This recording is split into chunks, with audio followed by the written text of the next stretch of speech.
Happy holidays from Dr. BeeWell. I know that most of us associate the weather getting chilly with flu and cold season, but here at Dr. BeeWell, we call it bad sugar season. As Americans, we generally eat like shit. During this time of year, with the holiday and other related stresses, those horrible eating practices tend to get kicked into overdrive.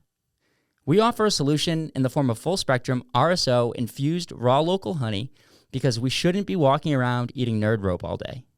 This holiday season, why not let the bees handle the heavy lifting that your sweet tooth demands, while adding a little giddy up to your mood and smoothing out the rough edges we all tend to find at holiday parties, gatherings, and events. So, from all of us in the Dr. BeeWell family to you and yours, we wish you a beautiful holiday season. And don't forget, Dr. BeeWell honey is the best cannabis stocking stuffer on the market. I think it's fair to say that most people know how vital strength training is for long-term health and fitness, but find it hard knowing where to start. I'm here to say that also included me, Dr. Steve. You want to make sure you're doing exercises correctly, you don't want to get hurt, and you have no idea how to structure a workout program to get the best results. I've been there. In fact, this is where I found myself a few months ago. That's where On Target Fitness comes in. At On Target, every client gets their own custom strength program, tons of individual attention in their unique small group format, and the common sense nutrition and health coaching necessary to make a lasting lifestyle upgrade. As a new member of On Target, I'm not only seeing major changes in my body, but also my overall quality of life. In the past, I've struggled with using proper form.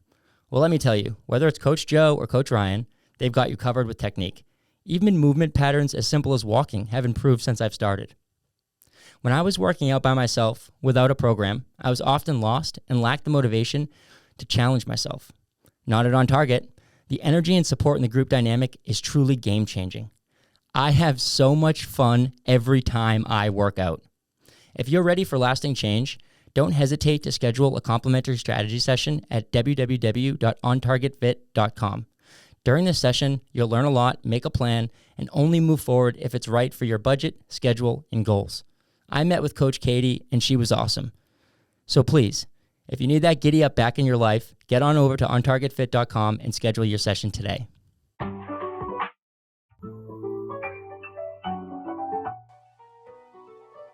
Welcome back. Today, we have an extra special treat for everybody. This person is a person who is very, very, very close to me. I grew up with this person, although I didn't necessarily get to see them for many years. We have since reconnected. This person is a lover. This person is an adventurer, a traveler. This person is an entrepreneur.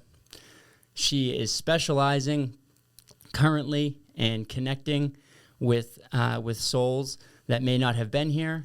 She is a spirit medium, specializing in spirit babies, in feminine embodiment.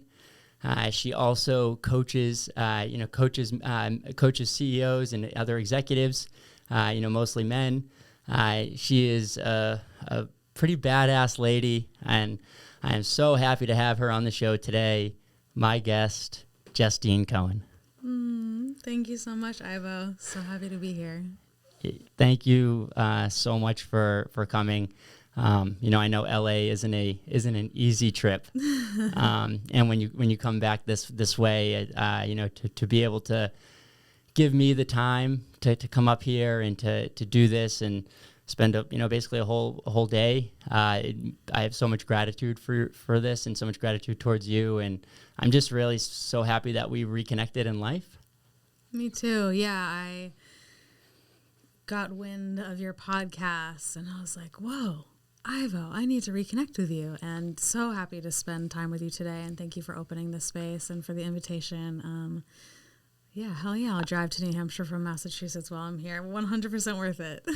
I don't even know, I don't know if it was me. But a lot of what we were talking about, before this, and we'll definitely get into it today, Justine was nice enough to do a coaching session with me, before this podcast. And you might see that my nervous system is a little more calm and my voice is a little bit, not as erratic in the beginning of the show as usual. And that's why. But it's it's incredible that you were able to come up here and spend this time with me, and that you made that that reconnection, and you reached out, because it's I've been on this mission, and I am, I'm very, like, I'm set in it. I know I'm confident in it. And then to, like, see somebody who I hadn't necessarily been reconnecting with in my past, but I had, like, seen from a distance, I'd just had been following you and everything. And when you made that connection, and we had that phone call, and I was just like, wow, this tells me that I'm on the right path. That somebody who knows me, knows my soul, like, knows me, who, like, you can't, that's the thing. When you're a kid, you can't get around it. Justine was, like, driving me and her younger brother, Brian, to, love you, Brian, to football practice. And I was always over her at her house and stuff. And she was a couple of years older than me. And so, like, you don't, when you're a kid, you're who you are, you may not be fully realized, but, like, your personality is who you are. And, I'm so glad that we reconnected, and that you're here today, and that, like, it's a special thing. Yeah, it's so special. It's like as completely different people and as exactly the same. Yeah, isn't that wonderful? It's like it's like we pick up right where we left off. It's like you have that comfortability, right, where you can, like, you can conversate with the person. You just feel comfortable being in the room with them, and, like, being around their energy. And then you get to, like, make it even better, because, like, now you, like, might have the same interests, and you can communicate and articulate what you're interested in, and, like, talk about that with people. I think that's like an incredible thing. Yeah, that feeling of home, and then the depth that we can create from where we are now as adults. As weird as that is to say. No, it is. It's like, it's full circle. You come back around, and like, I learned that a lot. Like we talked about in the coaching session, I was this person, and I was on this trajectory, and then your life changes, but now I feel like I'm more connected now that I'm back on the path that I feel like the path that is true to me. I feel very connected to that young person, the young Ivo. Do you feel that way? Yeah, well, it's like I left home to find myself. I went so far away to find myself, and I'm so grateful I did. Took time and space and many, many miles. And now that I've found myself, I find myself, like, coming home more and for longer, and connecting with, some of the same people from my past that were really close, and then some new people that were from the past, but now they're here. And it's just, yeah, I love that. I love when, relationships have history and roots, and you can just weave in new ways. So yeah, definitely resonate. That's a cool way to say it. They you weave in and out of it. Like, they're rooted. The relationships have roots, and just to kind of visit them. I'm gonna get to do that this weekend. I'm going to the Oliver Ames High School, my 15-year high school reunion. Yeah. So that's gonna be fun, and I'm just gonna be open to it and see what see if some of those. I'm doing it to one, because they reached out and I wanted to support them, and I was like, giddy up, of course I'll be there. Come see some old friends. Yeah. But I like, mainly because it's going to be an opportunity to go and see some people, like, who I might have missed connecting with in high school. Yeah. And that we might have super similar interests now, and we could become, better friends than we were then. So high school is such a weird time. We're all just figuring it out, and, we're in different boxes and categories. And yeah, like, our high school was still really beautiful, and there was some intermixing and a lot of goodwill, and but still, it's like, who was I, And so from that point of view, and, like, I don't know, loving that version of myself, she did the best she could. She did a great job. And now, with just all that I've learned, I'm able to, like, see you differently, see other people differently. And then it's like, oh wow, there's just so much more to explore. Yeah, that's cool. I am curious, like, what you used to see me as, because, like, I like what I saw myself as in high school. Like, I was a person who I didn't necessarily care about, like, I didn't care about status. Like, I saw that was, like, a thing for people, like, being popular and all this. Like, I didn't necessarily, I was popular, but I wasn't, I like, didn't necessarily care about it. I cared about, like, having like being a part of every group, like I wanted to be that way. I wanted to to know everybody and to not be the bully. Cause like, guess what? A lot of the people who I ran with, a lot of my friends, they were the bullies. And like, and so like, I always tried to like disassociate myself with that and tried to like be so nice and just whoever wanted to be my friend and anybody could be cool. And, that's what I tried to be, but I'm curious about like what your perception of me was. Yeah, I'm like, okay, transporting back to high school, young Ivo.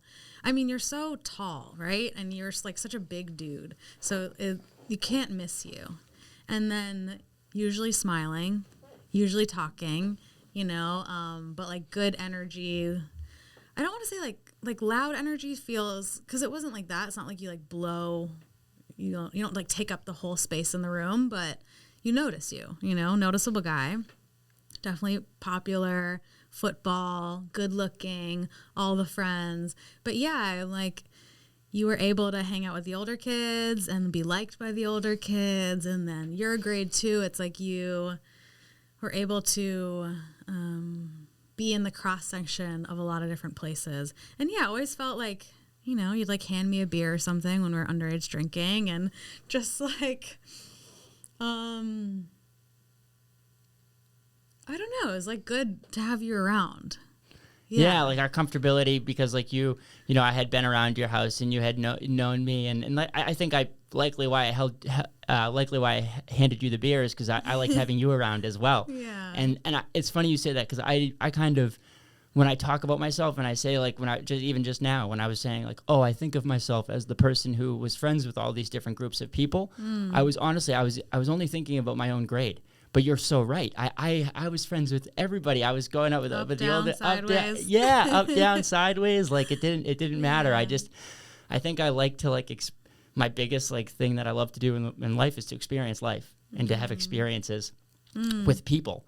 And so like I was looking for any way that I could do that in a different way. Like giddy up, let's go do it. And like that is it's so cool, because like I do like remembering you, like you were like I was probably at some like older parties, and like you were there, and I was like, oh, Justine, like she knows me and she's cool and we're friends, and like this is a giddy up, so like that's a cool connection that we have. I'm just flabbergastedly grateful that we're being brought together back together. So cool. Thanks, younger brother Brian, for like being your friend, and now here we are. Yeah, no, for real. And it's amazing to see like how like, because I never, like, I might not have known, like, because I didn't know myself back then. I didn't know I was going to be like this yogi meditation, caring about, thinking about consciousness and trying to, elevate myself. Like, I didn't know that I was necessarily going to be that person. I used to just think like yoga was for people who are inflexible, and like yoga is not for flexible. Sure, it's you will get flexible by doing yoga. Not even close to the point of it, not even close to like the, why you should be doing it, like the mentalness that you get from it, and hearing somebody else teach you and how to appreciate your body and how to go through your body and how to create space in your body is like an amazing thing. And I wasn't that person at all. Like, but were you at all in high school? Were you? I know you were an athlete. You were an athlete. So like you it was really badass. You were a wrestler. So, I don't like. Were you that way? I'm trying to think. No. Like, were you thinking about yoga and meditation in high school? No, hell no. Okay. No. I'm trying to think if I was thinking of any of that like woo stuff back then. I mean, I was always into art. I always or like music. Like there was always some like alternative interest, but no, I was never thinking about any of that. It was just like, where am I going to go to college? How do I do it good in school while like still having a good time? Like, do I look okay? Am I like cool enough? Like, just a lot of, going through moments of like extreme confidence, and then going through moments of like, what the hell is going on? And yeah, just finding my way. The worldview is so much different at that age, and it did not include meditation or yoga, that's for sure. Yeah, the worldview is like the worldview is so incredibly different. Like when you're going through that, it's like you just said it, like do I look good? What college am I going to go to? And now like I have a son, and I'm curious to be like how, like I want to be the best dad ever, right? And like I want to just let him become who he is.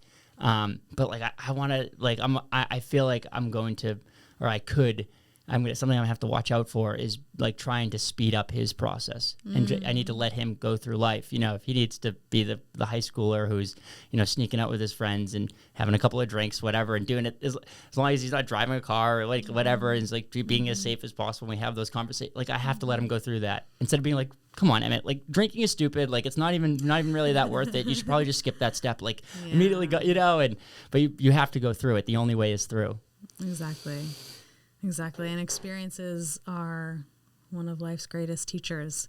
So yeah, we can't take that from our children. And pleasures and memories, you know, like we wouldn't, you just named a memory of like me handing you a beer, and like we wouldn't have had that experience if we weren't like underage drinking somewhere. And I don't think it's all bad. Yeah. You know, I do, like, I don't like alcohol. I don't drink alcohol. I don't think it's a necessary, a great thing in society. But then I go to a wedding and I see like, everyone at first, man, doesn't want to dance, and they have a drink and they're just having a blast, and they talk about how much fun they had, and like you don't need the drink to dance, you know, you can just do it, you know. But it took me a while to get to that point. So like I can understand that it can be helpful in certain situations. I always just drank because I liked hanging out with people. I just liked parties. I liked people, and so that's why I drank. And then I started realizing like I hate drinking. I hate alcohol. I just want to like hang out. Unfortunately, like I had to drink, or I chose, or I didn't know better. Whenever. No, girl, like that is what it is. Because it's like for the longest time, okay, even when I like wanted to stop drinking, okay, I had stopped drinking. I'd gone through some stuff, you know, with addiction and all this stuff and mental health, where I had to say, okay, I can't drink, even though I knew drinking wasn't an issue for me ever because I didn't like it. You know, I knew I'm gonna stop this. So I stopped for a while, and then I started to just be like, okay, I could have a drink. So let's see what happens here. And I would bring I used to drink cider. So I'd bring like a 6-pack of cider to a party. Yeah. And I would drink I'd open one of them and I'd drink like a couple sips of it. Yeah. And I was just like, and then I'd leave with 5 of them. And like this happened for like a year. And then I was finally like, dude, why are you even pretending? You know, over this time period, I finally figured out like, you just like hanging out with people. You just like to, that's what you like to do. That's what you've always liked to do. You've never liked the taste of alcohol. You've never liked the way it makes you feel. You don't need it to be comfortable in front of people, you know, so just, why don't you just own it? You know, own it. And like, I was almost doing it to so that people didn't have a stigma of me, to show them like, hey, I can drink. I can have a fucking drink. I'm not, you know, I'm not this, you know, I'm not as bad off, or I'm not as bad off as people think I am, you know, like there's a control level here. And I was trying to show people that like having a problem with one substance doesn't necessarily mean you need to 100% be you know, you need the abstinence only model is we're learning now is not necessarily the best way to help people who are, you know, suffering from, you know, substance use disorder. So then I figured I just didn't like to drink. I figured out I owned it, and now I haven't drank for 5-6 years. Amazing. Like I might do a shot with somebody because somebody passed away or something. It's really meaningful. Like I won't not do it. But I hate it. I fucking hate it, you know? So, and maybe that speaks to another thing that I shouldn't do things for other people, but sometimes I think you should. Yeah, it depends, you know? Only you know the answer to that. Yeah, exactly. Exactly. And that's how I feel. Only I know the example for that. So, like, there's you know, like, we used to go to the Patriots games, and Jake Marcus, you know Jake. Of course. There was this guy, and he would always, you know, do a shot of Captain McGillicuddy's. And this guy was awesome. Is that the peppermint stuff? The peppermint shops. God, gross. Yeah. Gross. So gross. But when we were kids, we loved it, right? It was so easy to go down. But then you're like, what am I drinking? What am I drinking? Am I drinking this cough syrup, you know? So then they made that, and this guy was just amazing. And so, but he passed away. He died of cancer. And so, like, if I went to a Patriots game, I'm probably going to take a shot of McGillicuddy's, you know, just because that was his tradition and that's a cool thing. But I'll immediately say afterwards, like, oh, that kind of sucks. And I think a lot of people probably feel that way. Yeah, I quit drinking, but then I have a couple close people to me who are Irish that have passed away, that I've transitioned. And I don't have the desire anymore, but like St. Patty's Day, I'm like, wait, I'm not going to do a car bomb in their memory. Like, and I'm like, actually I'm not anymore, but I used to. Yeah, see, but that's cool. See, exactly. Maybe, and maybe that's another thing too, that maybe I should just completely switch the stigma, because like this guy did die. Pour it out. Like, pour it out. Pour it out for your homies. Just fucking pour it out. Right, exactly. Still, that's a way to honor the person, is to pour it out. Do it like that, you know, you don't and have still to pour it in. still partake in because that's the whole thing. I don't want to not partake in the ceremony. The ceremony of the salute to the person, or the, it's important for whatever reason. Yeah. But I agree. It sucks. So I shouldn't do it. Giddy up. We're done. Next time, pour it out. I'm pouring it out. Now, I've been curious about the spirit medium thing for a long time. Okay. There's there's another person that we went to high school with that engages in it. Her name's Candy Dalton, and she's been called, and she was doing it forever, and I just had seen from afar. I haven't connected. I think I will get to see her this weekend, so that will be a giddy up. Cool. Maybe that's one of the people I'll be connecting with and becoming better friends with.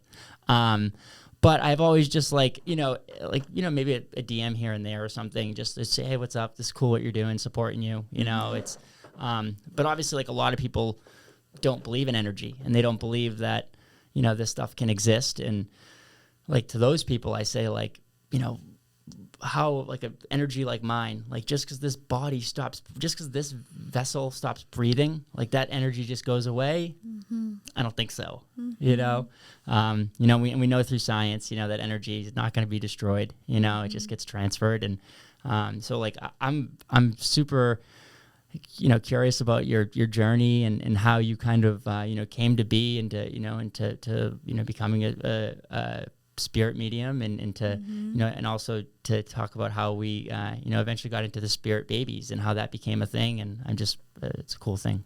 Yeah, thank you. Yeah, for a lot of psychic mediums, some of them will say that they've been seeing spirits forever, when they were 5 or something.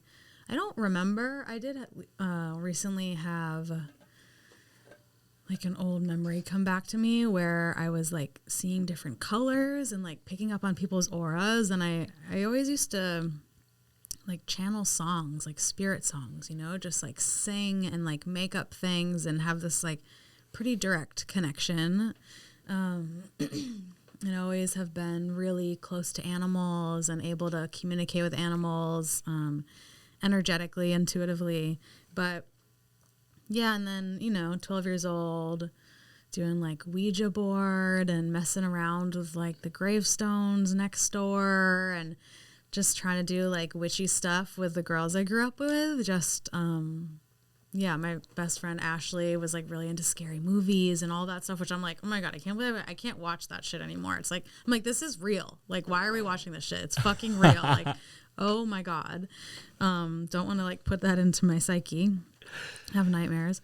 But anyway, so we were kind of exploring, and just as an aside, that is kind of how I saw you as a little bit. It was this, this older cute girl who was kind of witchy, but not really witchy, because it's you weren't wearing black all the time or anything like that, but you just were I would say more mysterious, mysterious, and so yeah. That's so funny. Yeah, definitely have that mysterious air to me. And yeah, so just was slowly exploring it. Some weird shit happened for sure. Definitely was a believer from pretty young. And then it really started developing later. 2013, Jesse Hannawalt from our high school passed away. And that night, a red light just came in and opened the door. I was sleeping. It opened the door, came in, and I was just that's Jesse. Whoa, what the fuck? And what I always say is people who see ghosts or have this stuff happen, it just keeps snowballing. When spirit notices that you're listening, because it takes a lot of energy for them to come through. And that's also why they use fear initially, because fear is such a strong emotion. So if they come through and scare us, if they freak us out, we'll notice it, versus if they drop a little flower in our path, we'll be like, oh, weird. We might miss it. Yeah, we might miss it. So they often come through with fear first, so that the energy it takes to reveal themselves matters, makes an impact. Did you feel fear that first time?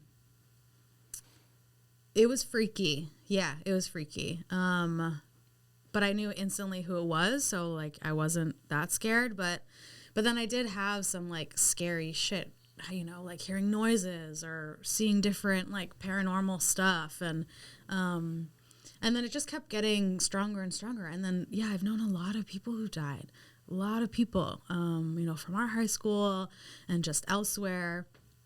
And by the time I was like, I don't know, mid-late 20s, I was like, the amount of people I've known that have died, like some people my age know nobody.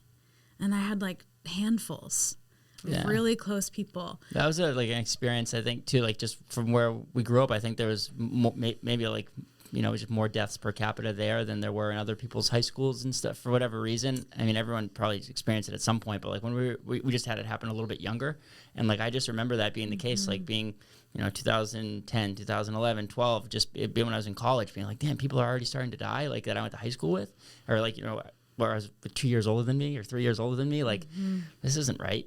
Well, we grew up in the center of the opioid crisis, so it took a lot of folks. And so we're really close to death. And then I've, you know, lost people for other reasons, not just drugs. And anyway, so it just kept getting stronger and stronger, but I didn't really think of it just because it felt so normal. But yeah, you know, someone would like post on Facebook that they lost someone, and I would just be like, oh, I can talk to them. And sometimes I would do weird shit of like DM them and be like, I can talk to them if you want. And I'm like so embarrassed that it's like rule number 1, like don't do that, you know, like let them come to you, get consent, whatever. But whatever, I was a baby medium and I was learning, and I don't believe I actually gave any harm. But, I don't think so either. And you got to love that person too, just like we talked about loving the previous person, because like that obviously started you on this really beautiful path. Exactly. Thank you. Yeah. So giving myself grace for that part of the journey. But then it's so funny. I like get to like actually like say who all these people are because like they're from our high school. But then Corey Sullivan was someone who I lost that was really close, and had like a delayed grief process with him, just because he was a complicated human being who I loved to death. And so it took a minute, but he was just cool.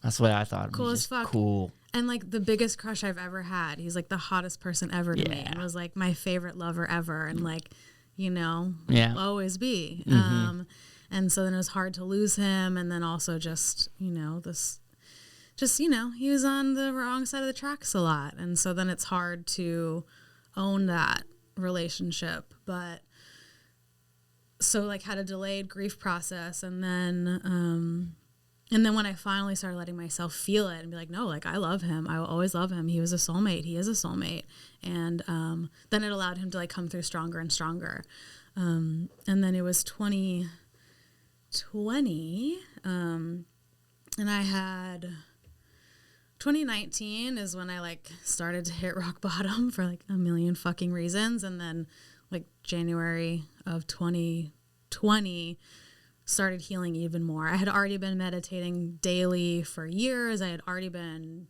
working on my chronic pain and detoxing and doing a lot, but then things like broke for me in 2019, and then 2020 started committing more. And so then my powers just like fucking skyrocketed. You know, I started my journey with sobriety, both with substances and emotionally and with relationships.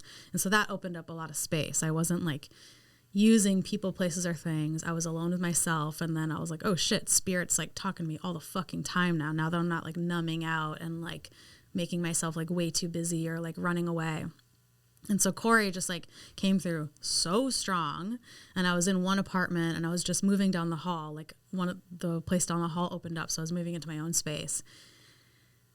And it was like 2 days before I moved, and he was just like there, and he's come through super fucking strong for me before. It's like I can like, it's as if I can like touch him, and it's very physical, like his presence that comes in, and he's like shown lights and done like crazy shit, and I'll like journal with him sometimes. But so he was just like fucking there, and I'm just like, I would like close my eyes and open them as if like I'm gonna fucking see him, And then I moved into my place and he was just there. But then it was like so overwhelming, because like I love him and I miss him, and it's like I'm just like crying all the time, and like, what are you doing here? Like, am I losing my mind? Like, what's happening? And so after that, I was just like, okay, I need to like actually like learn what's happening, because I'm like not fully grounded. I'm not like fully here. I'm losing my goddamn mind. And then started taking classes. I had already started like working with spiritual teachers and learning astrology, but that's when I took my first actual mediumship class to like learn what the fuck to do. And, how to open, how to close, so that I'm like not walking around like half open, half closed all the time, and just getting like disconnected from reality, and like getting just it gets really noisy. That's really cool that you can do that. That's something that can be taught, and it definitely makes sense to me. Like just furthering your relationship with the thoughts that are coming in, or the messages that are coming in, and at some point that maybe they're coming in at all times, but you train your brain to say like, I'm not willing to receive right now. Exactly. Cool. Exactly, and it's yeah. So and it's been cool because I had to like shut everything off. Now I'm at a place where like I'm open to my guides, and I definitely like hear my guides multiple times a day. And even like when we sat down to do the coaching session before this podcast, immediately I started receiving psychically, and I was just like, okay, cool, and then did a meditation to protect, and like more like opened the space and went into it. But so now I'm more flexible because it's discipline creates freedom. Right? Yeah. So now I'm more free to be more flexible because of the amount of discipline I've had. So yeah, so started learning, and I love learning. And, in high school, I was always taking like extra classes, like outside of high school. And like, I've always loved learning. So then I was just like, okay, cool. Well, like now spirituality and mediumship and psychic gifts are what I'm learning. And so it's just following it, more for me. And it's just like really cool. And, I was doing readings here or there. But never thought that I wanted to like create a business around it. And then through my practice, for like 6 months or so, every session I did, whether it was like practice in a class or like paid for a friend or whatever it was, the theme for 6 months was babies. Either people who are trying to get pregnant, who had lost babies, or babies would come through, and it was just all babies. And I had heard the term spirit babies before, because Gabby Bernstein was like one of the first people I like followed and listened to, and she talks about spirit babies a lot. And Spirit Babies is a book by Walter McKitchen, and he coined the term and taught about this like category of souls, of souls wanting to come in, or like souls on their way in. So for 6 months it was all spirit babies, and I was just like, oh, weird, like this is so cool. And finally my teacher was like, they're trying to talk to you, and either you're going to pick up the phone and show up for them, or you'll like miss this potentially. And I was like, oh shit. And so I had been trying to get a business off the ground, and was doing some consulting, and it just wasn't connecting, and it was feeling really like there was a lot of resistance. And then I was like, fuck it, like I'm looking for a new direction anyways, might as well just like do spirit babies and open this spiritual business. So committed to that, and ever since then it's just been flowing. And I'm still building business, but it's people find me online all the time and book sessions, and it's just the channel is open. So yeah, spirit babies are souls on their way in. I say it's different than classical mediumship where we talk to people who've passed. Instead, it's people, little babes, trying to get here or practicing getting here, whatever it is. So Yeah, it's really neat when when I had like kind of seen you start to go in that direction, and then talking about it since then. This is a lot of people right now are struggle to conceive. They have a lot of fertility issues. I think that's because of like the toxic soup that we swim around in. I think that it's because of our nervous systems are more jacked up than they've ever had to be. There's more pressure on women than there's ever been, like in history, I think. I think it's also a really great time to be a woman, because it's we're they're finally being able to talk openly, more so about that they deserve equal rights. And even though like we've been saying that they've had equal rights since like the 90s, like now we're actually like getting into the weeds of it. We have some data to go back on and say, well, hey, it's not actually the case. Let's do it this way. And that's also like something that is that I'm just talking in that way. I'm thinking like patriarchally, I'm thinking about like the work, but like this is something that is another thing. Like imagine that, like having to, work 40 hours a week and 50 hours a week and do your career, and then having to get your body ready to have a baby. It's not, a lot of us we're having babies later in life, just because, and it's just, it can be such a challenging thing for people. And like, I know going through the experience myself, my wife is, my partner, she's 2 years older than I am. And she's like, she was stressed, she was stressed that she was getting older and that the, conception was going to be a problem. And we didn't have an issue, we weren't trying to have a baby, it just happened because, whatever, whatever. But, and we're lucky and it's amazing. And like, now we're blessed and we have this baby and this child with us and he's amazing. And there's like other people who I know who have wanted that for 3 years. And they've gone through treatments or not at first they weren't, now they're going through treatment, but for the first 2 years they were just, trying to do what they could. And, I just think that what you do is incredible. Holding, like even if the woo woo stuff, like what, like that we you and I, we call woo woo, like the actual mediumship, like even if that wasn't taking place, it is taking place energetically. You 100% are connected to these souls. And I know that to be true. Just being to show up for people and to give them, to provide space for them to kind of figure that's going to be good for their bodies, and it's going to be good for them anyway, so that naturally stuff can get better, and that maybe something can take hold, and maybe it's not a physical thing, maybe it's a pure emotionally spiritual thing. I'm not sure, but I know what you're doing is definitely making it better for for the process to take place. I want to hear more about it. I want to hear more about like how you you're talking with these babies, and like you when your interactions with them, like how, like what's that like your interactions with the actual spirit babies? Yeah, so I'll be sitting with a client, and then I just see them like buzzing around. Sometimes I can see an actual baby. Sometimes I see a face. Sometimes they look like a little child. Usually they're under age 5.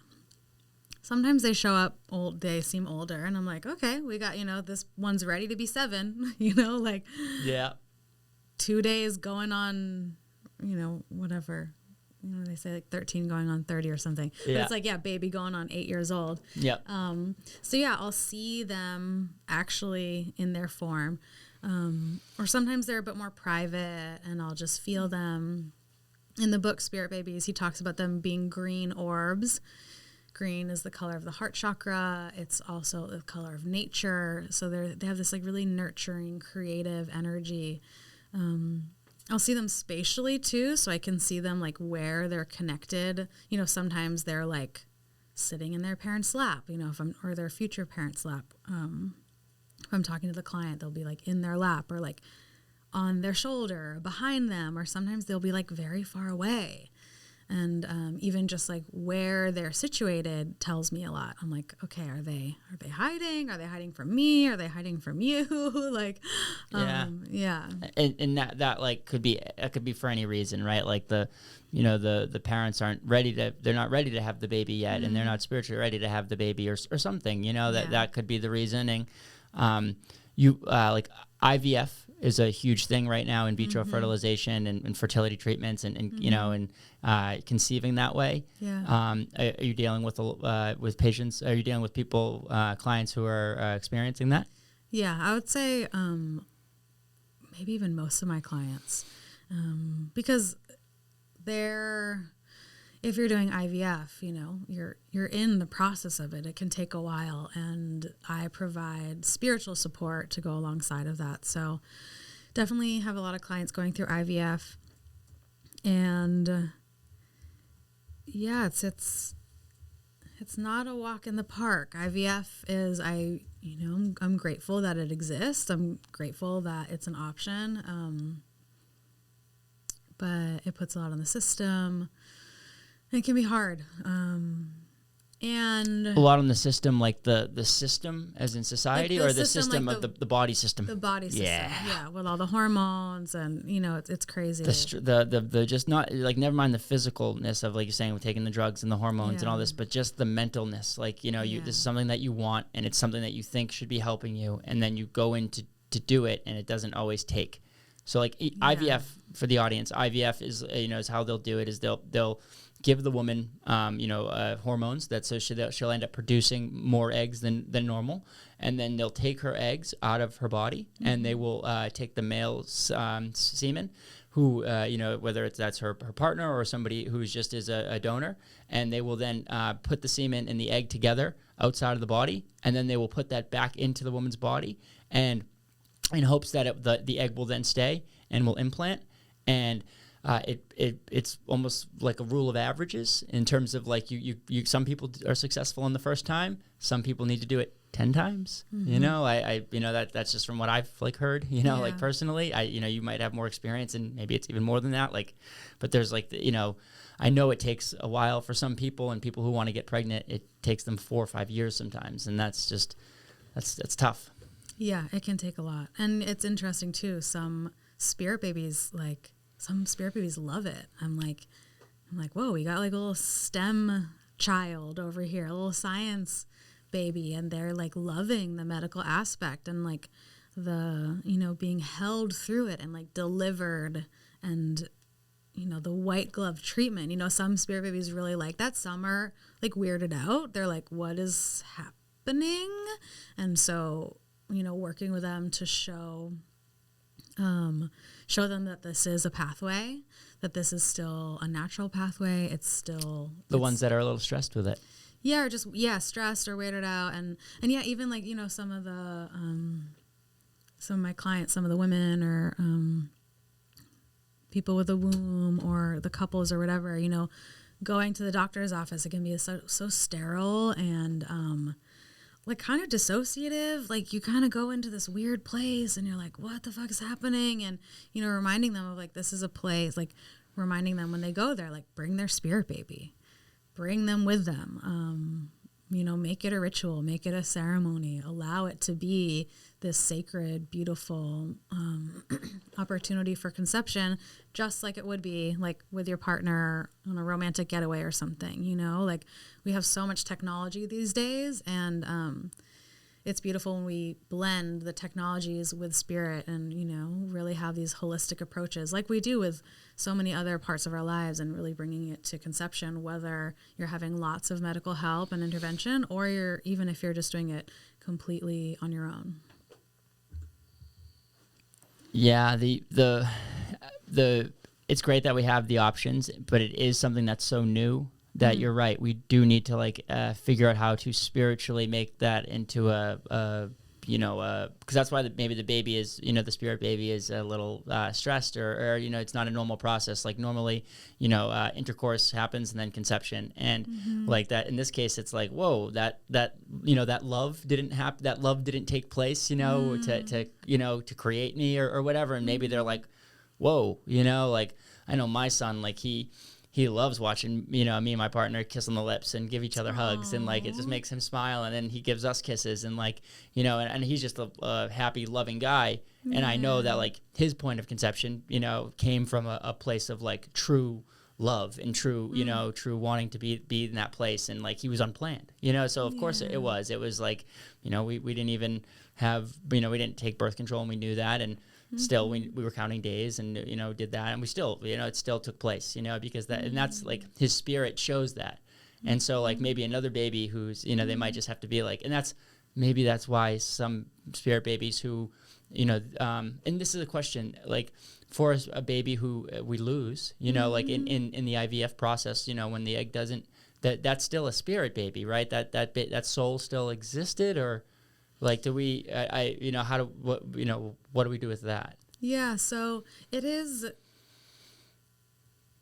So and to expand it out even broader than just IVF, but in IVF it is kind of bizarre because the conception point happens, like they're creating all these embryos, and so my clients are like, wait, so is there a spirit baby there? Like, if I have like a petri dish of like 7 embryos somewhere, is that like 7 spirit babies? And when I feel into or look into or that dish, I'm like, yeah, I see 7 spirit babies, and some will be like very faint, some will be stronger, and I'm like, there is life there, and there is some kind of connection there.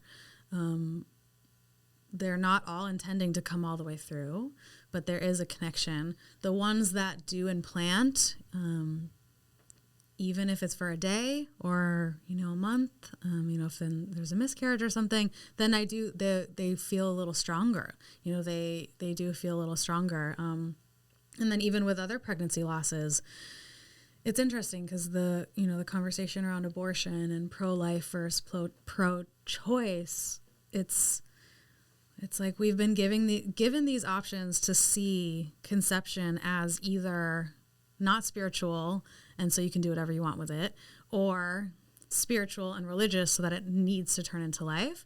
I see it as there's always spirit there. We're talking about literally the miracle of life. And just because there's spirit there, there's God there, there's conception there, doesn't mean it all will turn into life, or that it has to be, even if you choose to terminate.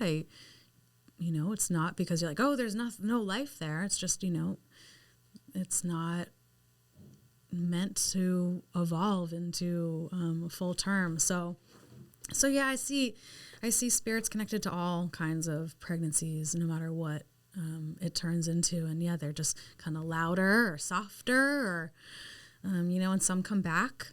Some clients, who've been pregnant several times and it hasn't resulted in a child, I'm like, oh wow, this is the same soul coming back. I've seen some clients who've been. You've seen a soul come back after. Yeah. Oh, like the energy, it's the same one. It's the same one. That's really cool. Yeah, they keep trying. They're like, let's try it again. Yeah. Or it's like it's all different.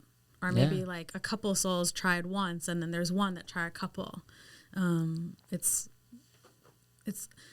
I always relate it to real people or like earthbound humans, or like the relationships in our lives. Like it's as dynamic as that. It's the same. We're just talking about souls. So just as different as all your friends are, all your kids are, all your family is, that is how different all these family systems are too, even before it turns into birth or the next step. The question that I have is like and I'm just curious about it, is the pro-life people would enjoy hearing, or they would take this podcast as saying like, oh, these guys are on our side, like Justine's on our side, she's saying that these are souls right off, but you're also saying that person should have the ability to terminate and to do that, and so I just want to talk about that a little bit in terms of how like, because we're making that decision for another soul. And to be clear, I am fully pro-life, but mine was Pro-choice, you mean? Jeepers. Yeah, pro-choice, exactly. Pro-choice. The way they have the terms, it's like I don't even, yeah. It was done on purpose, obviously, but I am pro-choice, and I am pro, I fully, body autonomy 100%, but I have looked at it as like a medical decision, and wanting to do what you want to do with your body, and not that, I haven't necessarily looked at it as a soul, and even though I have thought that it is a soul, I do know that there's life there, there's energy there. I didn't necessarily look at it as like a soul. That wasn't the reason why I said you can terminate, that's not why I because it's not a bit, it's not a life you terminate, that's not what I'm saying. I'm saying I was pro-choice. I am pro-choice. I want to know, like, what is the relation, that's just, it seems sad, that seems like a sad thing, a tough thing and it is a sad thing to have to do and to go through. And I'm curious about it. Yeah. It's the middle path, right? It's the middle path. And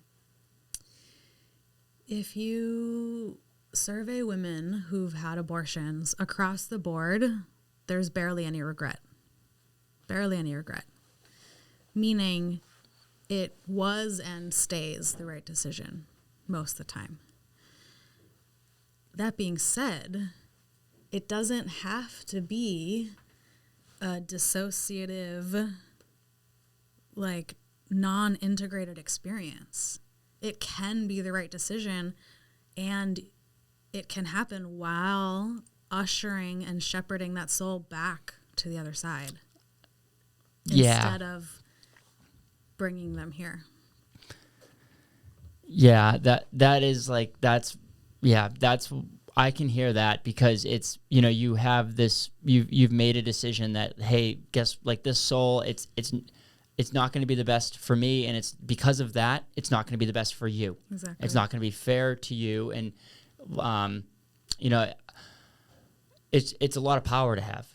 It's a lot of power, and I think we need to know that, like, people who are engaging in this act that we engage in. I was engaging since I was at a very young age, probably too younger than maybe I should have been. Yeah. And like I'm talking about intercourse, and like that is it.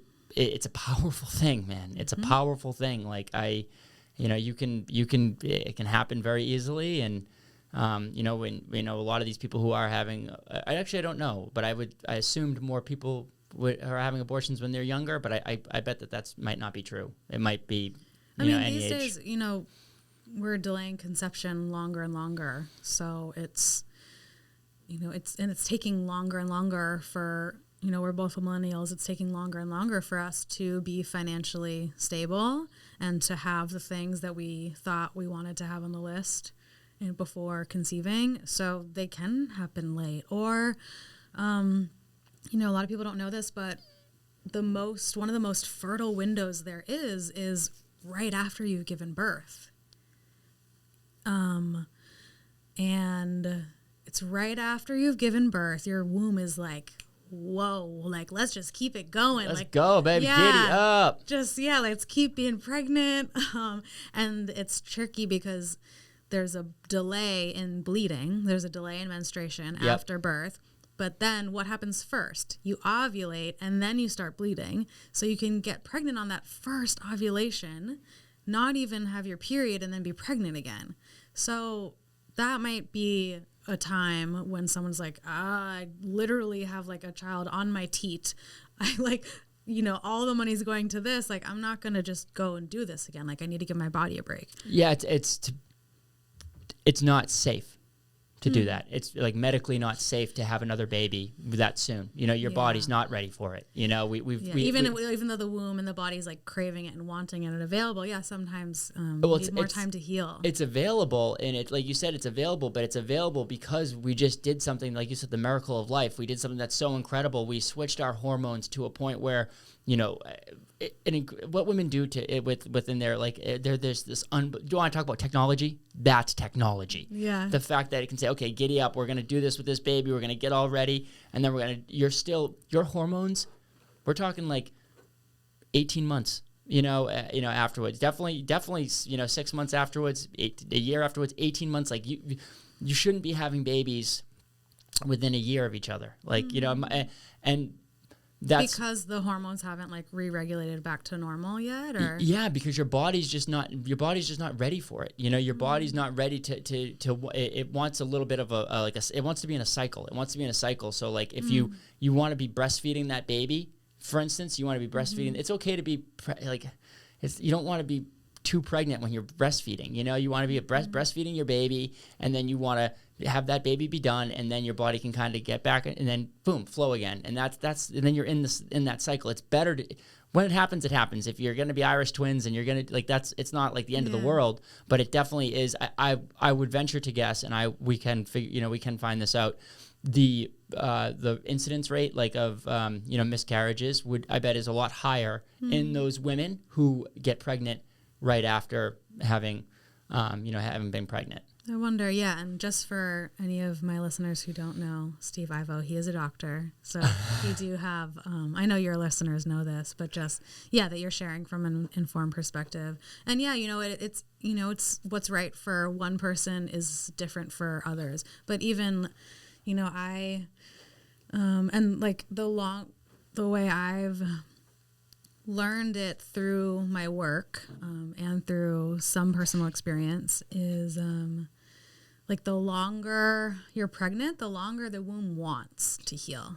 And so, and I like to say 3 bleeds for anything, like minimum 3 bleeds, like giving your womb 3 bleeds to just really refresh and get back to yourself. But then if you're pregnant and you've come to full term, often the womb wants longer than that. But, again, it's, find what works for you, but yeah, it is. It's to be clear. I wasn't talking about babies. I didn't mean to interrupt you there. No, please. I was talking about full term babies. I wasn't talking about if a baby was lost, then I think it is that baby didn't come. It wasn't exited. It didn't have the birth didn't happen. So which is a hormonal change. There's a huge hormonal change when that does happen, and that can happen in a miscarriage. Sometimes that can happen in a miscarriage as well, but it's not to the same extent. And I think it's with full term babies. I think you should just wait a little bit if you can. I mean, if your body, it's your own body. Again, body autonomy, radical freedom of self expression. If that's what you think is best for you, do it. I just think the science or what we're learning is it is a little bit safer for I think for the women to. And I might have been wrong. It might not be safer for the baby. Maybe we still are having as many babies but I definitely know it's safer for the woman to wait a little bit. Yeah, well, because you're about to grow another life, and so and that's a lot of what I work on with women who maybe have never even been pregnant or have never had a baby, and they're really wanting it, and I'm like, how much are you filling your own cup right now? You people will start taking I feel like, you want to get pregnant, people start taking prenatal vitamins, okay, check. And it's okay, there's actually so many other things to also do. And to, and for me, I'm working on my fertility constantly because fertility health is health. And even though I don't even know where my man's at, so it's not, it's not like you're actively doing it. I'm not actively trying to get pregnant. But you're always working. How do you work on your fertility health? Yeah, so it's working on hormonal health. So through tracking my cycle, noticing how my bleed is, and adapting to it. Things like limiting caffeine, making sure I'm getting enough sleep, not sleeping with my phone next to me, not looking at it first thing in the morning. Allowing myself to have good circadian rhythm, focusing on supplements and nutrient-dense food and superfoods and pleasure and feeling good and working through trauma, emotional trauma, stuck emotions, working through any stagnation in my womb. And this list might sound long, and it is, and it's something I've been working on for years and years and years. And I always kind of knew I'd be in the best shape of my life at 35. I just kind of knew, and I have chronic pain. I have some intense injuries that disallowed me from being peak performance at perhaps like different times. And just like, it took a while to like learn my body. But so 35 rolled around, and I'm 35 now. I'm about to be 36. And I like best shape of my life. I was like, fucking did it. But now I'm like, oh, it's only up from here. And so I've been like looking to 35 of like, that'll be the best shape of my life. But now I'm like, now what I'm working with is I'm going to take better and better care of myself every year. And as a promise to myself, it's like a responsibility, and it's also something that I get to do.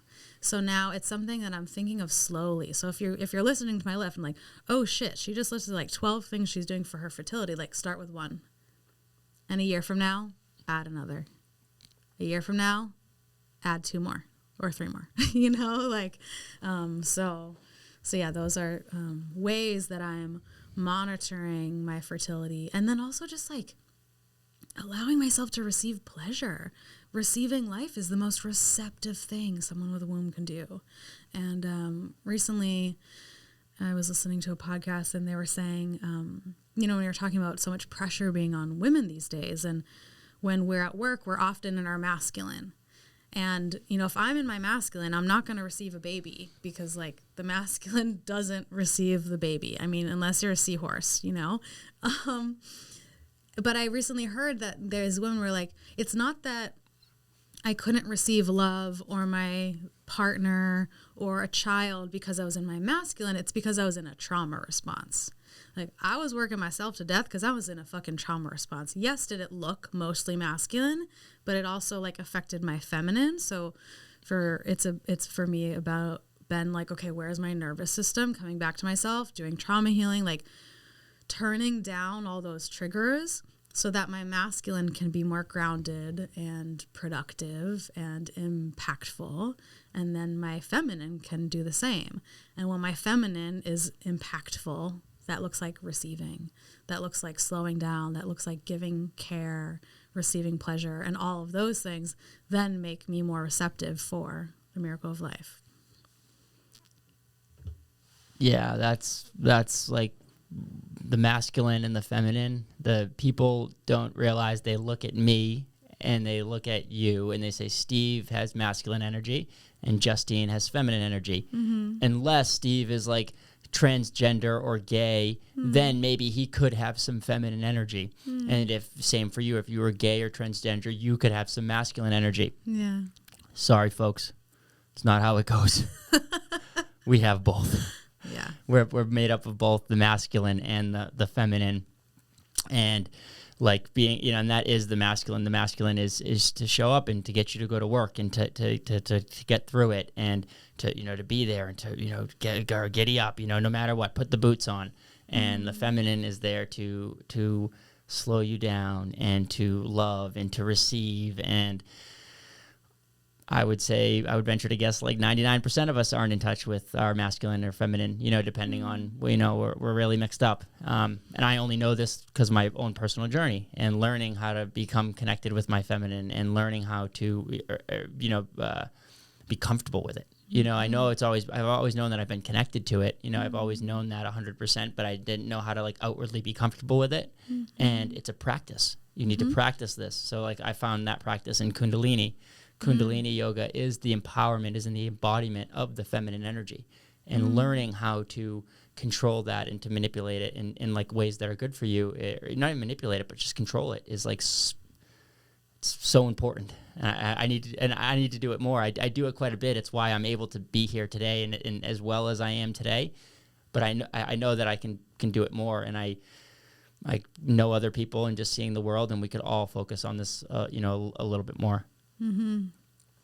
Yeah, Kundalini energy is super powerful, and Kundalini yoga is a specific practice where you're working with Kundalini energy, and then it's even broader than that too, of just Kundalini energy, which is sexual energy, which is creation energy, which is the most powerful energy we have, and it's in both of us. It can be feminine, it can also be masculine, and that's what creates, that's what heals.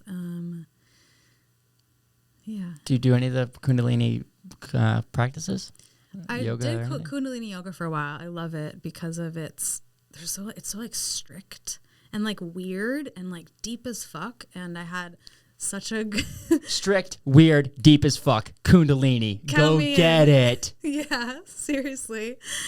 So I'd have a lot of transformative experiences, which, of course, it's transforming.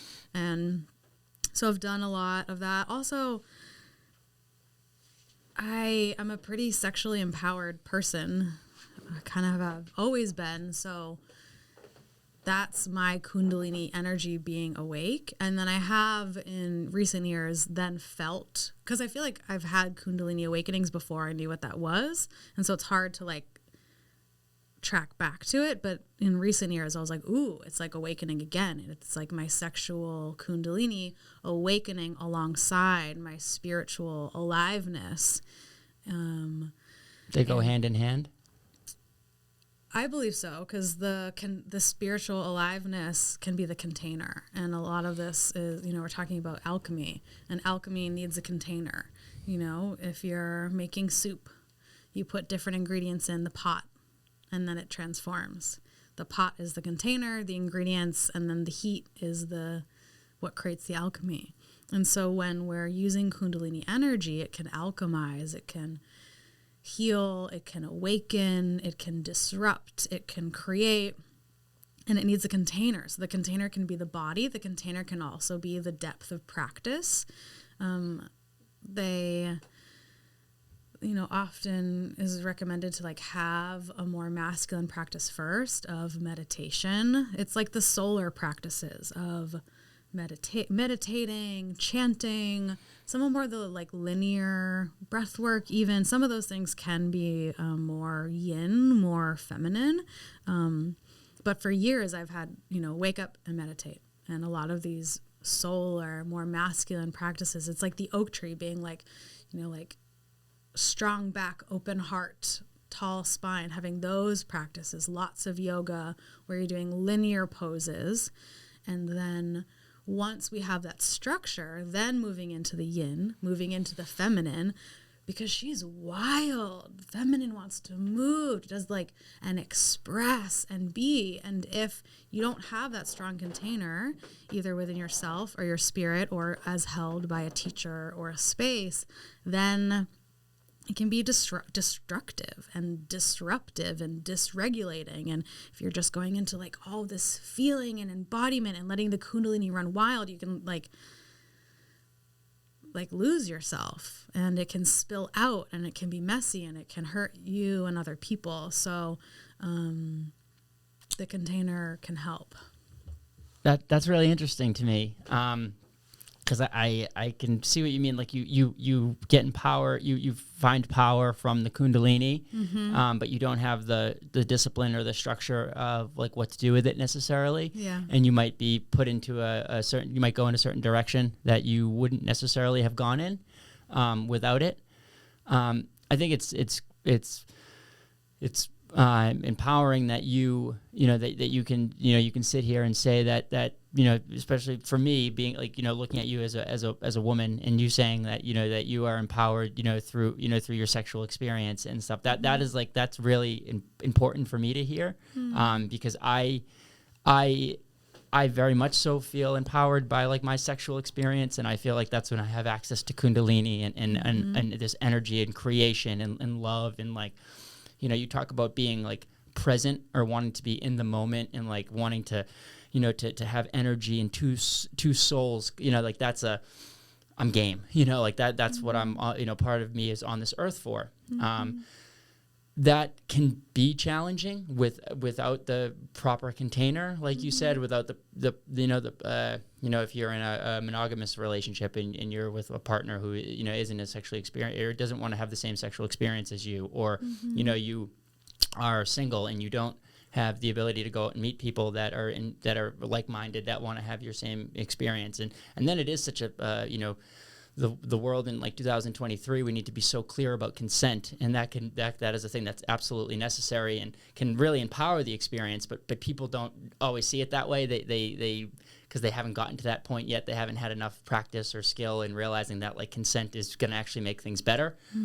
But like they think of like the old romantic model, like I go up to the girl at the bar and I'm dancing around and she looks at me and we gaze eyes and we got the eyes and then boom, and then it's going to be nice, and then at one point during the night you try to kiss her and and no words are spent, and like I do think there is value to like a full body yes, opposed to a verbal yes, and I think that both are very important, but like it's a tough world. I know that the someone had mentioned to me the other day that the Gen Zers aren't having as much sex. Yeah, they aren't. I know. Why? What's going on with that? What's happening? Why is that the case? I think sex is a great thing, and it should be something. It's obvious. It's creation. It's what we should be doing it, and we should be if it's something that is interested you, and it shouldn't be like taboo, and it shouldn't be put. And I think that it's getting compared to 10 years ago, 20 yees ago, 100 years ago, it seems like it is consistently getting better. I'm curious about your opinions on all this. Yeah, I've heard that too, that Gen Zs aren't having as much sex as us millennials. And I mean, it's just situational, and they don't hang out as much. I forget what exactly you said earlier in this conversation about like going to house parties, and I'm like, they don't do that. Kids don't hang out. They don't, or like you would come over my house and toss a football around. I'd drive you guys to practice. Like people aren't connecting that way. They aren't doing neighborhoods. They're not, they're hanging out online, and they're much more siloed. Also, families are smaller. So there's just like, makes so much sense. It makes so much sense what you're saying, because like that's where my, my sexual proclivity like came from, right? Like it was like going over your house and seeing you and be like, oh, who's the cute older girl? And, going to Jake Marcus's house and seeing his sister and everyone's hanging out there and like, and seeing everyone there and like just those experiences, like that's when I'm older, but even younger than that, when you're having, you have to like, okay, you're around, you're hanging out with people. There's a group of like 5 or 6 people there, and you're young, and like you're like that girl looks cute, that guy looks cute, and like going through that awkward like 7th, 8th grade first kiss type of stuff like that. The people aren't even hanging out, so that stuff you need to be in physical proximity. Yes, so you need the physical proximity, so that's lacking. And then also they're like learning from our mistakes of like teen pregnancy, of STIs are really terrible. Like the rates are really high. Sex education didn't really go well. Like it was abstinence or nothing, and that wasn't successful. So they're also looking at like it's dangerous. You could get pregnant. You could contract something. And so they're like wiser about it. They're less promiscuous because they're more educated. They have more body autonomy. And then they have less opportunities because they're not all hanging out. So I think it's a little of both.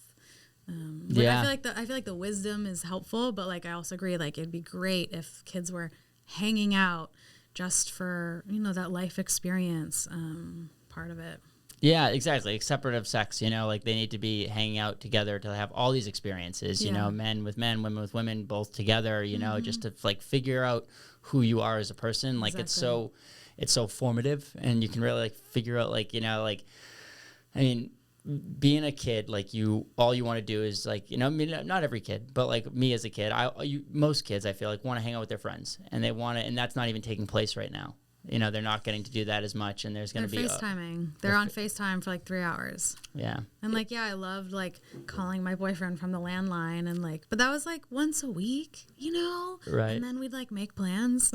Yeah. It wasn't like FaceTiming every day. And, I have some great internet friends these days. Like I love my internet friends, and it's amazing that we're able to do that and like cross distance, but it's sad that kids aren't getting as much real actual face to face, like eyeball to eyeball. I heard them say before. Eyeball to eyeball. Eyeball to eyeball. Like when you're on Zoom, you're actually not eyeball to eyeball. You're like kind of dancing off like either looking at the camera, but it's like when we're eyeball to eyeball. Yeah. You know what I'm going to do? I'm going to get like, like 10 Gen Zers in here and just do a podcast with me, just so they can spend some time with somebody and hang out a little bit. Make them stare at each other in the eyeballs. Yeah, look at me in the eyeballs, I love it.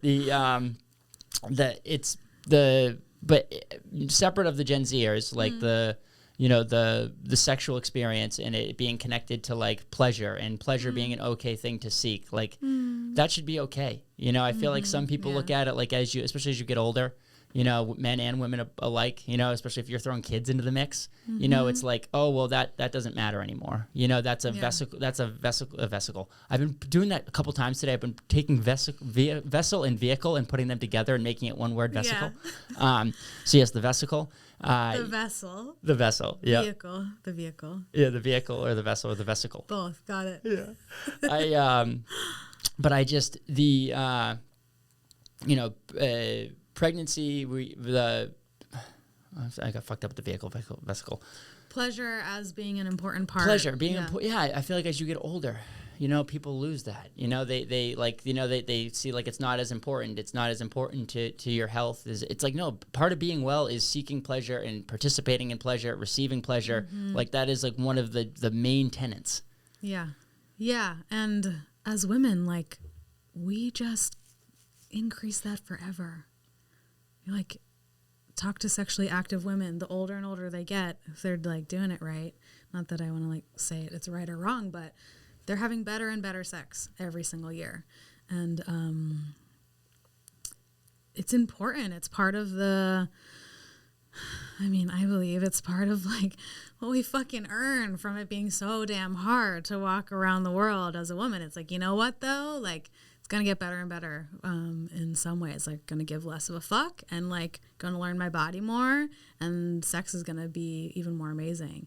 And this is more of a theory, but I really believe that there's a link between pleasure and conception and ability to receive pleasure, because the more you're able to receive pleasure, then the more you can receive life. And so if you're struggling with fertility or even just wanting to conceive, letting the sex be pleasurable and like finding your boundaries, like how much pleasure can you hold, and can you hold more? Can you receive more? Can you find that moment where you want to like move away or like, be coy or whatever, and just like literally just receive more because you want God to drop in a fucking life into your body? Maybe just practice that by like receiving more pleasure once in a while.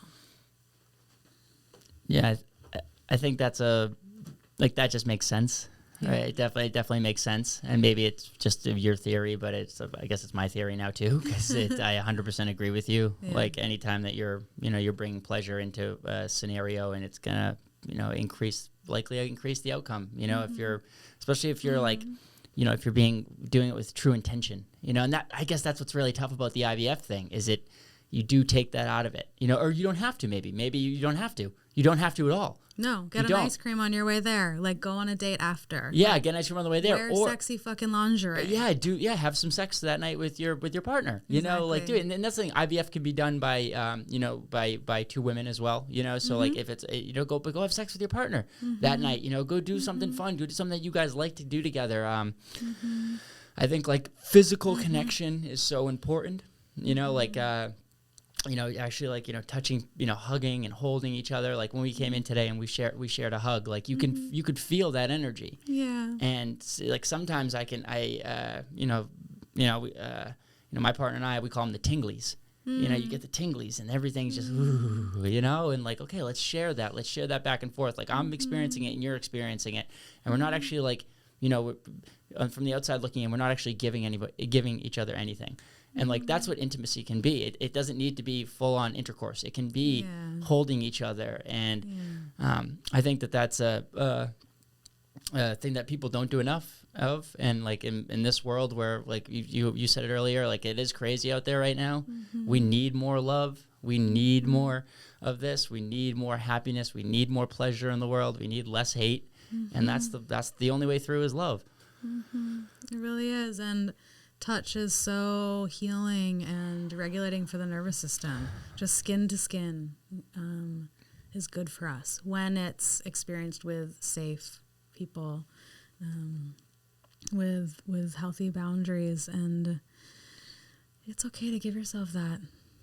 It's okay to give yourself that. And yeah, without even the expectation of sex, without even like practicing the pleasure, experiencing more pleasure of sex, of just like letting yourself feel good in your body around people, just you're on the couch with a friend and just like getting a little closer because you love them and just like lingering in a hug a little longer, or just with yourself, like in the shower, of just like taking another moment, or when you're putting on lotion or whatever, brushing your hair, as I'm like ripping out the tangles, I'm just like, oh, but this is like nice. You have beautiful hair. Thank you. Yeah, you have really beautiful hair. It's like so nice and thick and just awesome and long and healthy. And, that's likely a product of you doing some of that hormonal work as well, and doing some of that fertility work and making it so that you're, constantly like, trying to be well and trying to get the, not to say the name, but yeah, constantly to be well and to get to that level of wellness and to like see how far this body can take me, the energy that's in this body, like where can we go? What can we do? Like, I spent the first, part of it, the first third of my life, I'd hopefully like to think, like really figuring out who I am. And like this next part of it, I would really like to just amplify that, root into who I am, become me, and then explore the gifts and that are in the experiences that are going to come from that for myself and for other people. And like, I feel like I am in the minority when I say, like, when I think that way. I think that most of us are just like rat race ants marching. We're just like putting our heads down, trying to get through it, and not looking at this stuff. Like, even people who have kids, like, they're not looking at it like this, this unbelievable, it's just, okay, we had kids because we were supposed to have kids, and now we're doing it, we're in this part of our life. And instead of being like, no, we had this beautiful, love-making session that created conception and brought this, this new soul to the world. It's lost. And I'm grateful that there's people like you in the world that are helping people start to see this, and not necessarily like, if so, you're not, well, you likely are, though. You likely are having these conversations with your clients and telling them that, like, that sex is important and that it's physical intimacy is important. Like, go give someone a hug, get the tinglies, and then tell me that that there's better medicine out there. Yeah, our bodies are so powerful. They're so powerful, and often, the bond. A lot of my clients, they really want to have a kid, and there's such a strong bond there between them. And I'm just like, use that, be in that. Like, you have a power that you're creating together. And yeah, maybe it's not creating a life at this moment, but you can create so much through that. And to let yourself like rest in that and nurture it, and like just keep building it. Resource with each other, through each other, because it's so beautiful. And our culture taught us that sex is dangerous, that we're not powerful, taught us to like live in our heads and always be, we're like here, if you're watching, if you're not watching, if you're just listening, like on our phones and our computer, or like running, we're like trying to get out of our heads, out of our hands, out of our hearts, and just be like forward, completely disconnected by our lower half of the body. That's for a reason. We're easier to control when we're not connected to our pleasure and our eros and our creative potential. And our bodies can heal themselves. We can do so much. Women are so powerful. And, there's a reason why we're taught against all of that, and that our society doesn't want us to be connected to it, because then we need less. We're happier. We have it within ourselves. Yeah, and I you said something earlier, and I just want to circle back on it too, that like the women, it's like the gift that women are given, that they can have better sex and be more in tune with their bodies, as they should get a lot more than that. That's great, and that is amazing. But like women, and I don't try to, like, I'm not a man hater. I'm a man, I think men are good, but like being a woman, man, like like you are the one who possesses the womb, and you're the one who is bringing shepherding in the creation of, not that the man doesn't help in that process, but that you are the one who is bringing this life and creating this life and growing this life inside of you. And like society has just always made it harder on systems, and society has always made it harder on women. And like, we talk about now, it's like, oh, in 2023, it's great and it's awesome but like, we're just talking about here in the United States, go to Afghanistan, go to Iraq. It's not, it's just like, these women have no freedom. And so like, we need to do better together, because we are here together. There's no world that exists with just women or just men. That doesn't happen. And we are both equals, and we are very similar, but we're also very different. And like respecting those differences, and knowing how to give them grace within society. Like, all women should be able to, like 6 weeks off from work after having a baby. It's insane. Get the fuck out of here. Like even in grieving time, like 2 days of grieving time, like, it's just, it's ridiculous. Or like, like a lot of men don't even have parental care, as if they're not fucking needed. Like, of course, right? Yeah, men get 6 weeks and are expected to do it all alone. Like, it's crazy. Yeah, like how can that be? And that's just like, that just tells me that the way it's set up is for people with a lot of money who are in control, and to because guess what, they're going to get to be home, if they want to be. Maybe they're not even home. They're probably not, because the society's all fucked up and we're not we're not home. But like, a woman should be home with her baby minimum 6 months. That's minimum. That's absolutely minimum. Anything less than 6 months is bullshit. And like, why don't we create a society where that happens? We're the most established nation in the world. There's people are making plenty of fucking money. So why is this a thing? Why don't we? Why don't we have minimizing the importance of it all? We're minimizing the importance, and it's crazy, the society that's been created that we're all part of. Yeah, well, and like, what we're gonna we can keep going that way, right? We can keep going that way until like we're completely like technology, and like we're just a 0 or a 1, and that's it. Or we can try to bring back humanity and say, hey, guess what? Like, maybe it's not gonna happen by 2025, but by 2030, if women aren't having 6 months, maternity leave, and men aren't getting a couple of weeks, like, we're doing it wrong.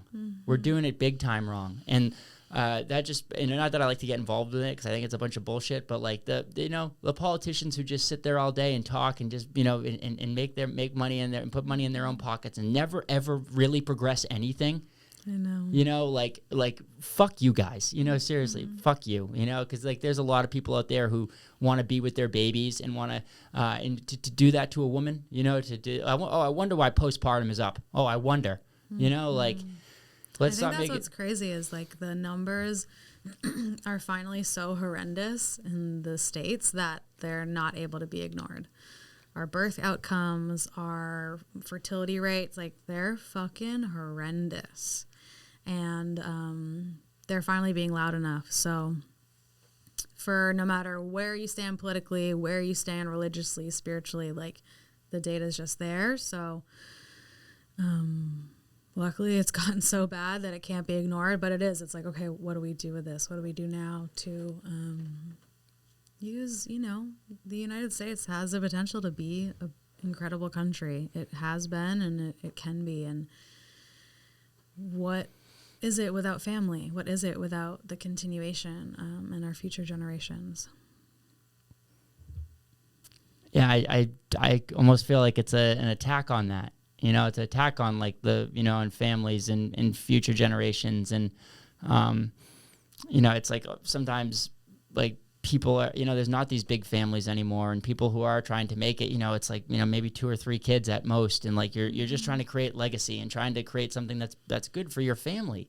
And like, it's not easy, and that's just from somebody who's like been able to conceive, easily, and been able to grow his family and been able to do that stuff. And like, and who knows, maybe, I don't plan to be done. I hope, hopefully maybe we'll have another child, and like that will, so it might not be perfect, but maybe it will be, because I'm going to keep cultivating what you're saying. I'm going to keep taking care of my health. I'm going to keep supporting my partner, that so she can take care of her health, and just each day a little bit more and more.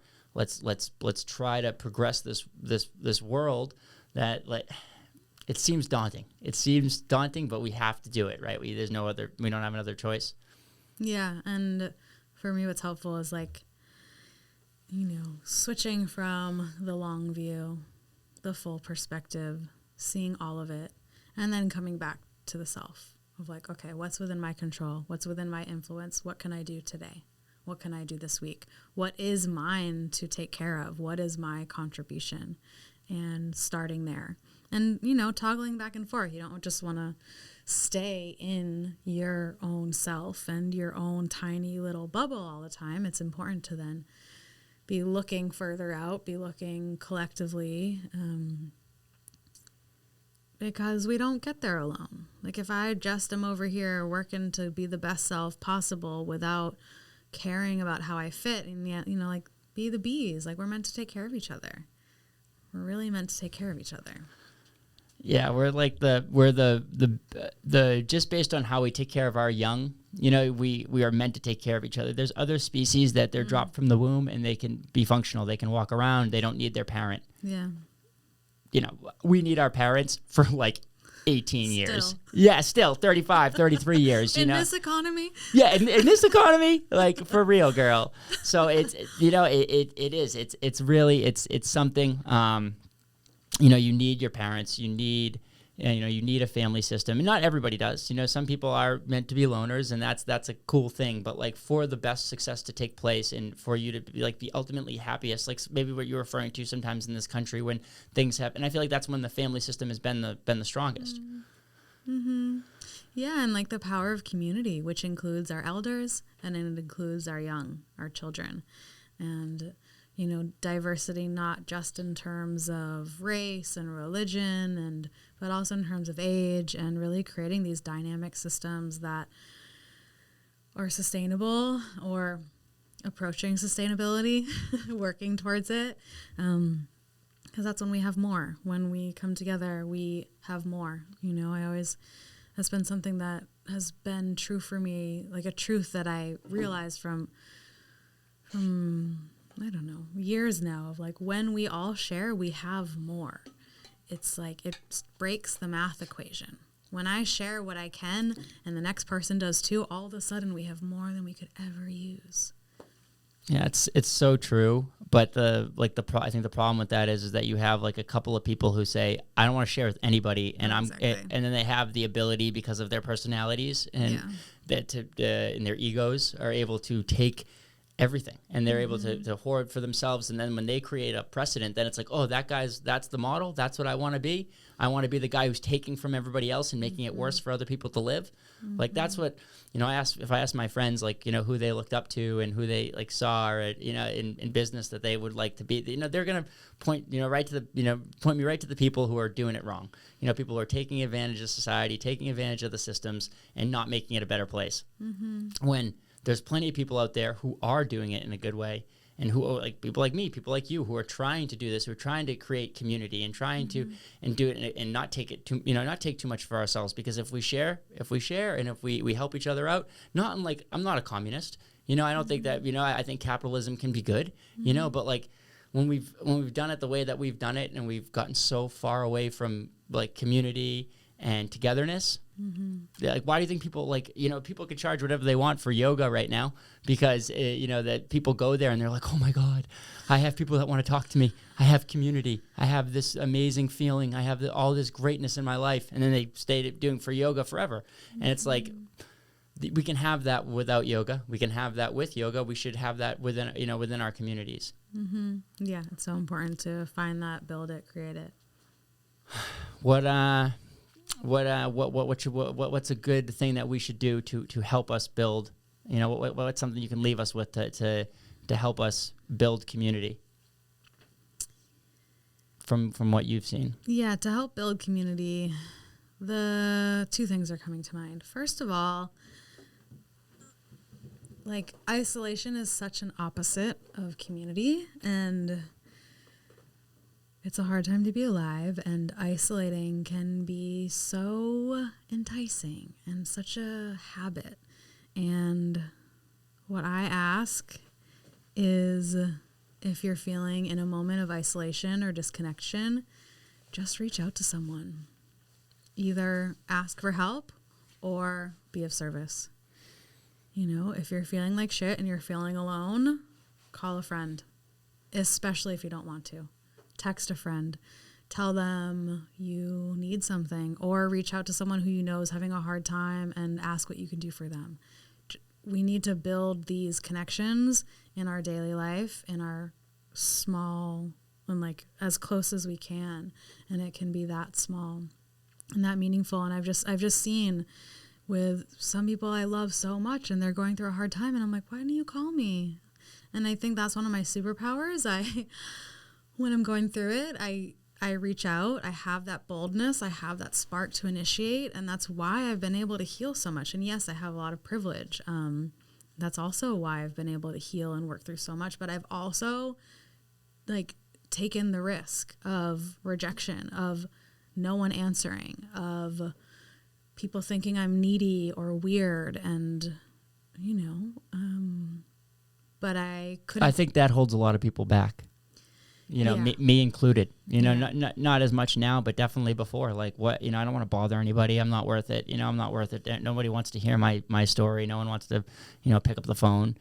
I feel like a lot of people feel that way. If I feel like shit tomorrow and I call you and I'm like, Ivo, like, I don't know, something happened, and I'm just like, fuck, and you're like, yo, like, it's okay, sis. And, you know, we talk. Like, how do you feel after that phone call? You feel amazing. You're like, whoa, I just helped somebody. And like, she called me. Like, I feel so special. And so like, you're giving someone a gift when you're asking for help. You're giving a gift, and it is risky, and not everyone might be available to receive that gift and to hold you. But that doesn't mean you to stop trying. It's just like, keep going down the Rolodex. And if you're meant to call God instead and like sit in a meditation and like journal, also do that. But we need to be reaching out to each other. Community. Mm-hmm. I can say that, like, you know, just the personal experience of going through the, you know, the substance use disorder, the mental health stuff and all that, and the isolation that was caused because of that. Like, I was a person who was, you know, I loved being around people. It was kind of good for me because I loved being around people maybe too much, and I needed to learn how to be by myself. Yeah. And that I take that experience as kind of teaching me that a little bit. But that, like, to be somebody who was, you know, around people whenever he wanted to be, and picked up a phone and could have 10 people over his house, and, you know, or could go to someone's house and there would always be hanging out and great conversation and you know, consciousness building and all this stuff, to then go to somebody who's doesn't know if any, you know, I didn't think anybody wanted to pick up the phone. I didn't think anybody wanted to talk to me. I thought I was the pariah of society. I thought everybody hated me.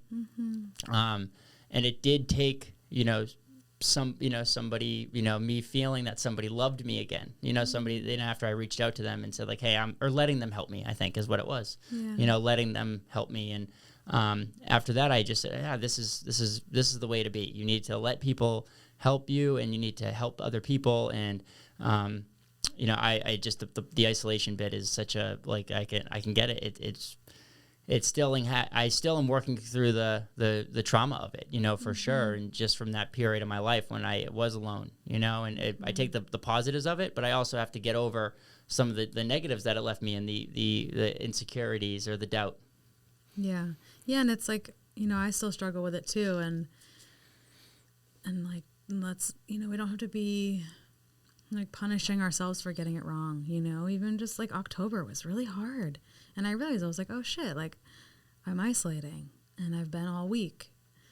And just because I noticed that, and I was like doing it wrong, in quotes, whatever, by like not reaching out, I don't have to punish myself and make myself stay there. It's like, okay, well, like, I'm going to choose differently right now. And I'm going to reach out. I'm going to email my therapist or my best friend or whatever it is. And, you know, no matter how long you've been in it, there's always a new moment to choose differently. And that's really how we build community. it's, you and I were talking about how we knew each other and how we met, of all this like, yeah, things are good and we're drinking beer and throwing football and blah, blah, blah. But like being with you now and feeling you and feeling your heart and being honest with each other, like this is what's building connection and relationship and community. It's this. It's not seeing perfect, popular Ivo. It's seeing the real Steve, the real you, who's been fucking through it and isn't perfect and is doing it anyways and is still showing up every day. And, and it took a vulnerable moment of just like reaching out, and like you could have been like, I don't want to talk to her, and like, not that I was expecting anything. I just like could really feel you. I watched a podcast and I could feel you, and I was like, whoa, like I need to tell him that I can tell he's done the work. Like I can feel you, and thank you. Just seriously, thank you for growing up in Easton and for doing the work and being a man from Easton who's done the work, because like that changes my life, being able to see that. And I know I can only imagine the impact. If from LA I can like see that, then like the ripples are massive. I know, exactly. And I was like crying, like watching this podcast of just like seeing your like strength and beauty. And like I could have just like felt that all alone and like no, like, but I was like, I want to tell you, I want to connect and share that. And like now we're here, now we're friends again. And like this moment could have not happened if I had just like stayed in my bubble and like let that pass. Yeah. And thank you for that, for reaching out, because that, like, I'm over here, I'm on my journey, and you're right. You could have just, not reached out at all. You could have had those feelings. And I'm always of the person, like when I have feelings, I try to share them with people. I try to let them know, like, dude, like, I love your fucking hair. I love the way you look today. Like all the, whatever it is. I love your vest. Like I'm always trying to look for that, and not even look for it, but, it's always happening naturally, and then like I feel that way, and then I'm always looking for ways to share it with people. And like the journey, like you called me out of like the blue. You're like, hey, it's Justine. Let's talk on the phone. Let's do this. This is what I'm doing. I haven't talked to anyone. And I was like, okay, let's talk. And like you, within 10 minutes, you had already like, explained to me like that the growth that I had gone through, that I had experienced, and the fact that you could see that, and you could, that was some powerful stuff, and I'm just so grateful for you for that, because it is, I have been doing the work and I've been trying, and I'm not the same person that I was, but at the same time I'm still Ivo, and, but I've grown into Steve, but I'm always going to be Ivo, and I'm always going to, and that's I'm grateful that that we've had this, that we're having this reconnection, and that, that you were willing to come on the show even after that phone call. Like this is guys, that's what we're trying to say. That's what this whole show is about today, is like, just don't overthink it. Don't overanalyze it. If you have a feeling, go towards that feeling sometimes, in a safe way with boundaries, and that, that's constructive for you, but go towards it. Like, like I can't explain how good that I feel, and how positive this interaction is going to be for me, and likely for my audience, for your audience. And it's just that is a giddy up. That's a giddy up. That's literally what it is right there. Yes. I'm dancing. Yeah, hell yeah, baby. That's it. Like, you're crying, I'm dancing, I'm crying, I'm dancing, baby. That's it. I'm telling you, it's everything. It's talk to friends, connect with people that you haven't connected with. If you have a feeling, go towards it. Like, it's as simple as that. Yeah, we're here once, or like we're here for this time only. Like, I will never be this iteration again. I might come back. I've definitely been here before, but like, this is the shot I have at Justine.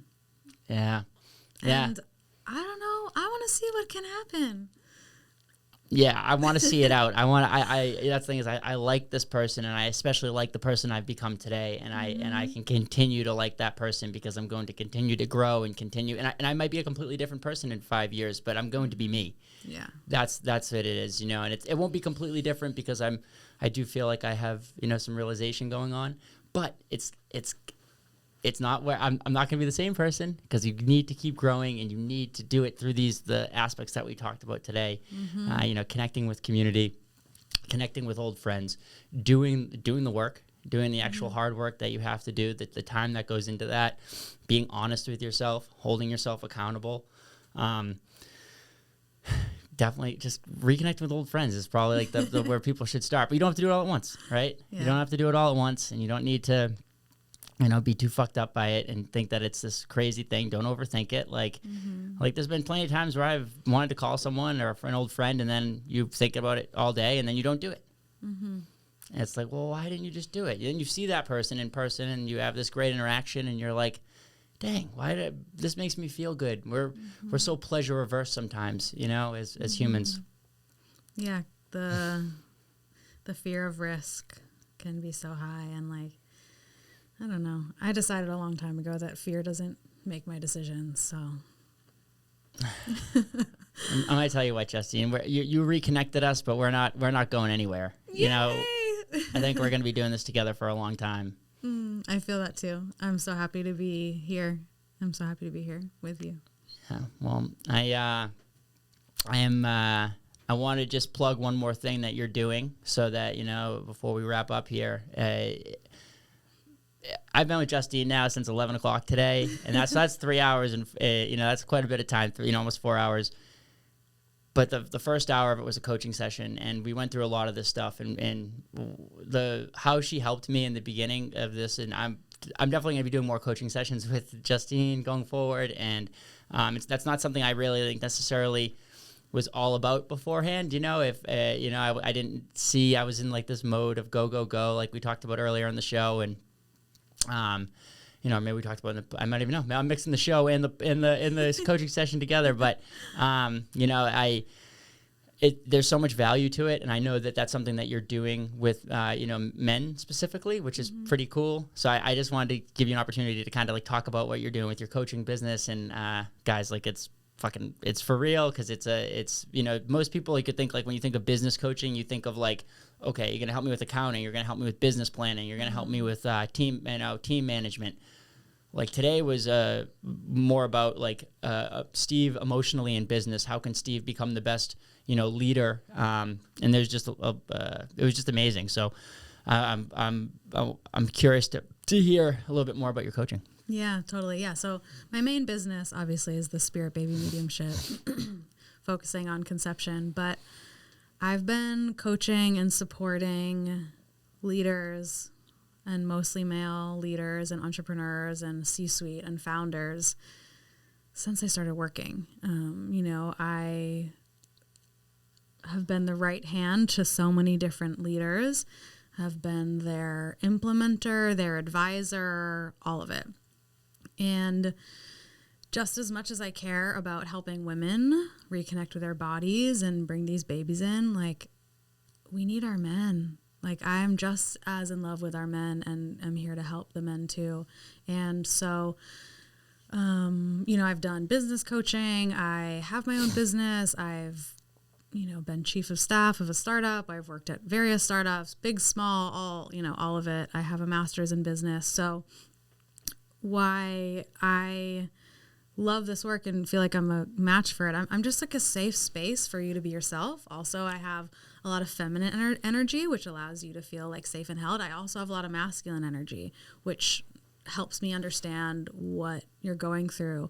And then, I have the business experience, so I can, talk shop. And sometimes you got to talk shop. When we did a kind of a mini coaching when we had a phone call and we were just talking about YouTube titles, and I can talk shop all day. And so, work is, and our lives are immensely connected. But what's super also important is, holding the leader, holding the man, creating that place for you to explore your emotions, your spirituality, yourself as a leader, and yourself growing as a leader. So I love working with millennial men leaders. We grew up at some point, right?